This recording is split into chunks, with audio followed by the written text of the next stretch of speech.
Duterte at PDP rally, nilangaw. Anong nangyari sa Solid Mindanao? Isa itong nakakalungkot na balita mga kaibigan, lalo na sa mga kaibigan nating DPS supporters. Solid Mindanao, nilangaw ang PDP rally. Anong nangyari kay VP Sara Duterte? Yan Yan, so ito na po yung persado. Sa tingin ko mga 3,000 to 4,000 lang na tao ito. Di ba para sa isang national election at baluarte pa ninyo, di ba? Sa Mindanao, mababa po ito. Di ba? Malayong malayo po ito pag alyansa po yung nagrarally. Di ba? Bago natin ipagpatuloy kaibigan, siya nga pala ang Great Controversy na isa sa mga pinaka-kontrobersyal na libro dahil tumutukoy ito sa mga propesiya sa libro ng Daniel at Revelation na nagaganap na sa panahon natin ngayon bago ang pagdating ng ating Panginoong Diyos ay pinamimigay na namin ng libre sa pamamagitan ng PDF.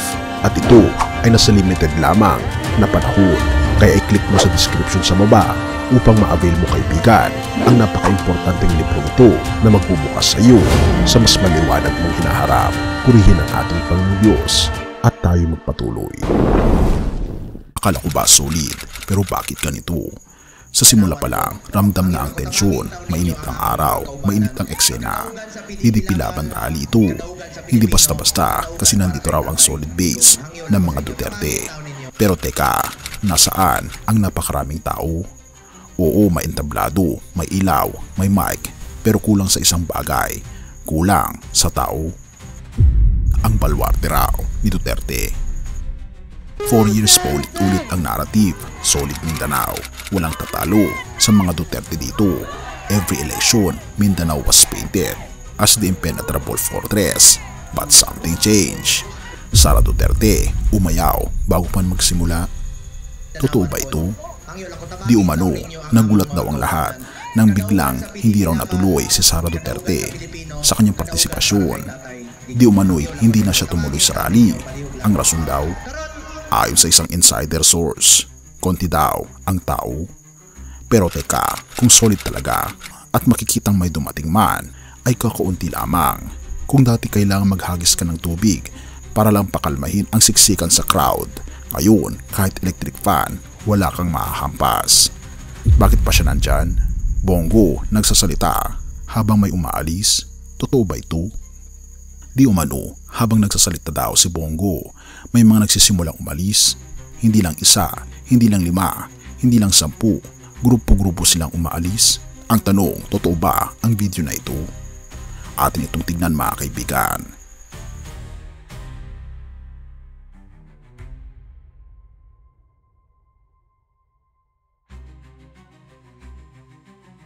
Ayon sa official PBBM vlog daw, parang dahan-daang nauupos ang kandila sa crowd. Parang hindi PDP rally ang eksena, kundi tila dry run ng barangay meeting. But here's the thing, ito ba ang simula ng pagbagsak ng solid base? Hindi ito basta pagkukulang, may mas malalim.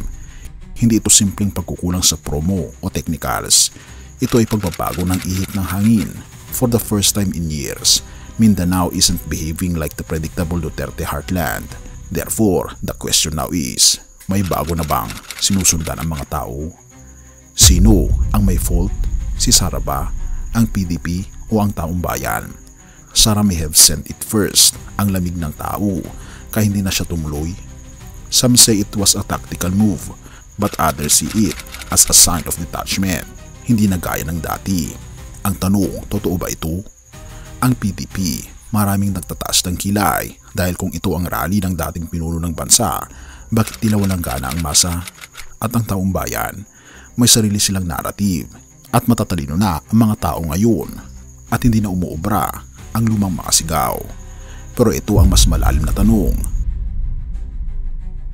Kung tunay ngang solid Mindanao ang hawak ng mga Duterte, bakit hindi ito nakikita sa ground? Is this the beginning of the end o the end of the beginning? Solid pa ba talaga ang Mindanao o baka naman solid na lang sa Facebook pero hindi sa lansangan? Di ba sabi nila Mindanao is Duterte country, but the last rally paints a different picture. Therefore, maybe the country is moving on. Kung gusto mong malaman kung saan na ba talaga ang pulso ng bayan, hindi sa stage, kundi sa kung sino ang pinipili ng mga tao, ng mga taong dati mong siguradong kakampi. Solid pa ba? O natutunaw na rin sa init ng pagbabago? Have mercy, O God. 112 verse 32. At kung ako itataas mula sa lupa, ang lahat ng tao ay darating sa akin. Purihin ang ating Panginoong Diyos. Sa gitna ng mga rally, politika at pagbagsak ng mga dating inaakalang di matitinag, ay may isang paalala mula sa salita ng ating Panginoong Diyos na kailanman ay hindi magbabago. Ang ating Panginoon lamang ang dapat itaas. Minsan nadadala tayo ng emosyon, ng pananampalataya sa mga personalidad, ng pakikipaglaban para sa solid na grupo. Pero sa huli, ang tunay na pundasyon ng pag-asa ng tao ay hindi si Duterte kaibigan, hindi si Sara o kahit sinong politiko, kundi ang ating Panginoon lamang. Hindi nakakagulat kung bakit ang mga rally ay nilalangaw. Ang mga puso ng tao ay naghahanap na ng mas malalim, hindi ng kasikatan, kundi ng kaharian, hindi ng kapangyarihan, kundi ng kaligtasan.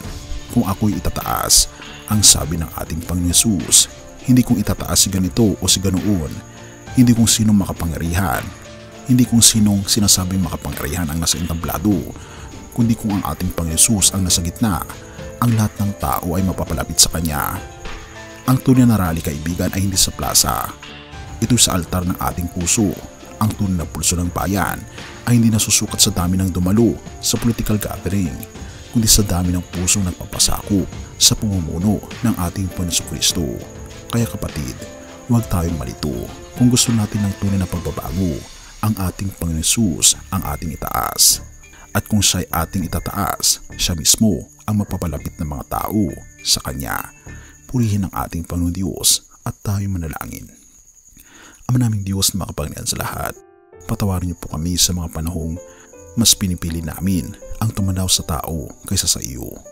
Turuan niyo po kaming itaas ka sa aming mga buhay, sa aming pamilya at sa aming bayan, sapagkat kung ikaw ang aming itataas, ikaw ang bahalang mag-aantig sa puso ng bawat Pilipino, ng bawat pamilya, ng bawat individual na lumapit at magkaisa para sa isang layunin, ang ipabalita ang kaligtasan ng aming Panginoon Diyos sa buong salibutan.